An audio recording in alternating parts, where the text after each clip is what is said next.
Good morning, students. Last class we started talking about expansion of British power in India. So, in the previous classes we discussed the topics like British strategic policies we had discussed. So, in that we started talking about one of the peaceful annexation policy of British. So, that was subsidiary alliance. In the previous class we started. I just started talking about subsidiary alliance. What do you mean by subsidiary alliance? Who started the subsidiary alliance? Lord Wellesley. So during his governorship of India, so he began this peaceful annexation method of policy, that was subsidiary alliance. So in the previous classes we talked about the subsidiary alliance terms and conditions. Suppose if any Indian princely states or if any Indian states goes under this subsidiary alliance policy, so what are the terms and conditions in return the Indian states have to or they have to do to the British people? Okay, that we had discussed in the previous classes. As you all know, they have to maintain the British troops. They have to give a separate residential place for the one of the British officer. And the British troops should be paid in the form of cash or kind for their service. And at the same time, British should not Indian rulers should not entertain any European powers other than the British, or even they cannot make any alliance with the European powers except the British, or without knowing the British. Well, that's the one concept which we had discussed in the previous classes.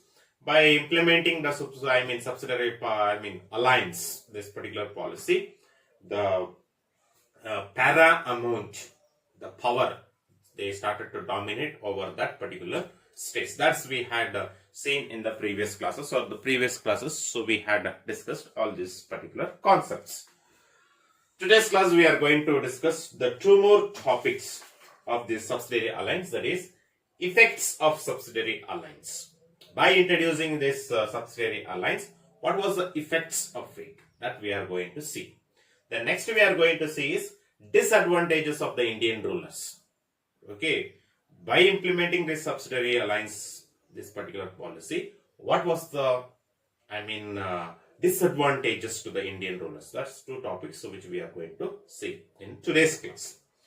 First, let us see the effects of subsidiary alliance. It's been said that British maintained, large armies, okay, at the expense of the Indian rulers. Okay, the troops, because as you all know, once if a kingdom goes under the subsidiary alliance,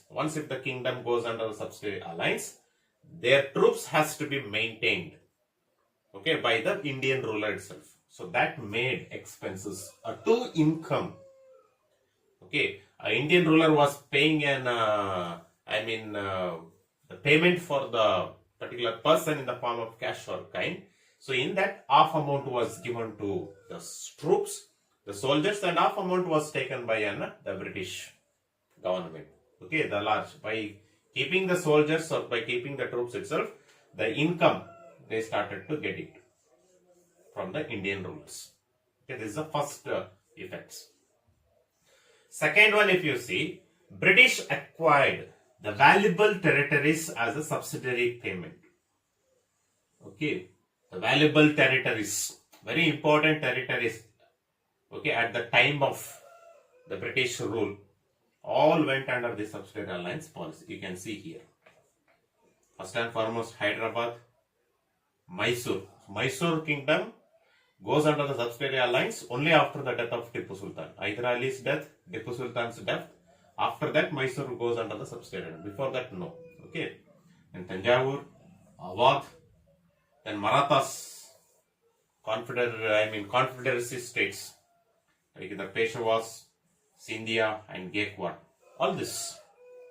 The British acquired the valuable territories. They are all called as valuable territories, which they acquired under this subsidiary alliance as a payment. Okay, that's the one aspect which we are having it.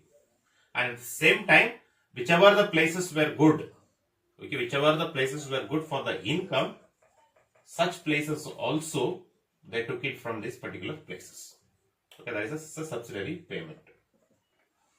Okay, when in the form of cash it is given, no. When in form of kind, okay, because you know subsidiary alliance says the payment can be done either in a cash or kind. Kind is nothing but as a payment you are giving some territories. Okay, in that British which they opted, such territories were taken. Okay, that is the one more second effects we are having. And the third one we are having is the British Empire increased their resources in India. Okay, their resources they started to get it. Okay, they started to increase their resources in India through the subsidiary payment. Whereas the Indian resources started to go down, their resources started to increase in the form of economy. Then the French was, excluded from the, or the French was excluded from the courts of the Indian rulers. Completely, the French was thrown out of the Indian rulers, where only one European power, so that was British. Okay, that is the reason in the terms and conditions they say, other than the British, no other European power should, the Indian ruler should maintain the alliance. It is only just because to throw out the French East India Company out of the India as well as the Indian rulers. Okay, that's the one more the effects which we are having. Then the fifth one we are having, the British controlled the foreign policy of the subsidiary states. They are called as subsidiary states, all this. Okay, here the trade, okay, trade and commerce, and to which country they should have a trade and commerce. That is, all the internal affairs of that particular places were decided by this British. Okay, they are decided by the British. They are the people who, on the name of subsidiary alliance, they occupied the state. Their domination of internal affairs of the states were decided. So which country they should have a trade, in which European power they should keep the relation. All these things were decided by this British. Okay, that is the one things which we are. So these are the 5 effects of subsidiary alliance which we are having. Okay, which the subsidiary alliance which comes under this as the effects of the alliance. Okay, that's the thing which we are having. Next, when we see the disadvantages of Indian rulers. Okay, when subsidiary alliance was accepted by this particular subsidiary states. Okay, when they entered into the alliance, what are the changes that was happening in that particular, the subsidiary states? What are the changes were taking place? That we are going to see in the form of disadvantages. Okay, so in that first one you can see the Indian rulers of subsidiary states lost their independence. The thing is, subsidiary alliance says that when you feel there is a threat for your kingdom, then you approach. Now Hyderabad felt that there is a threat for their kingdom. Hyderabad was the first state to accept the subsidiary. So when I felt there is a threat for my kingdom, I am just approaching British. Okay, but finally what happened? Once if I accept this alliance, okay, once if I accept alliance, and their domination started to take place there. So in that case, what happened? The king one who was ruling, he lost his independence. Completely he lost. The terms and conditions itself clearly says that if any king accepts this subsidiary alliance, he loses his independence. He has no independence over the kingdom. Okay, that is the thing happened when the subsidiary alliance was accepted. Okay. Second thing you can see is that British annexed the kingdom on the government, the grounds of misgovernment. Okay, on the government, on the grounds of misgovernment. Okay, what is this British annexed the kingdom on the grounds of misgovernment? Means when king lost his independence, okay, once when the king lost his independence, the entire administration of that particular kingdom goes under the British people. Okay, British people. Now British people, what did they do? whatever they want, they started to take, and the resources they started to use for the benefit of the British, but they never used that resources for the benefit of the particular kingdom. So that case, so what happened? The administration of that particular kingdom started to get collapsed. That is the third one we are having. Okay, when administration is collapsed on the name of misgovernment policy, they annexed that particular. Annexed means that particular states were taken under the control of British, saying that there is no proper administration system, so we will take care of this particular place. Okay, that's the one thing which we are having. Okay, that based on administration collapse, British taking the particular states under their control, that led to heavy drain on their resources. Okay, as much as possible, whatever the resources they wanted, they started to take place. They started to take place. Okay, whatever the resources they wanted from that particular place, they started to drain. So that is the fourth one we have. Then the fifth one we can see it here. That is, Indian rulers and the British lost their interest in the welfare of the people. Okay, Indian ruler, why? He is being protected. Okay, he is being protected and he is safe under the subsidiary alliance. But what about the people? Even the Indian rulers as well as the British, they never had an interest on the welfare of the people. Okay, so that made the people to suffer untold miseries. Okay, untold miseries or untold misery lives because of the two concepts, or because of the two things. One is irresponsible king and oppressive rulers. British were called as oppressive rulers and Indian kings were called as irresponsible rulers. Because of the irresponsible rule of Indian ruler and because of the oppressive rulers, the people were the one who suffered untold miseries. Okay, that's the 1.6th one we are having. In the seventh one we are having, British overthrew the powerful kingdom of Marathas.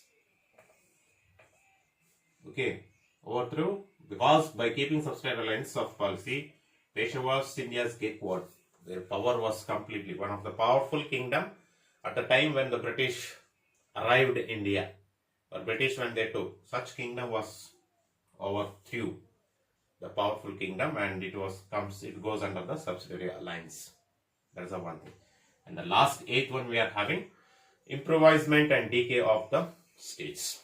Finally, what happened? Because of the subsidiary alliance policy, not only the independence of the king was lost, but the development of the kingdom as well as the drain of the kingdom started to take place. There was no development in the particular state.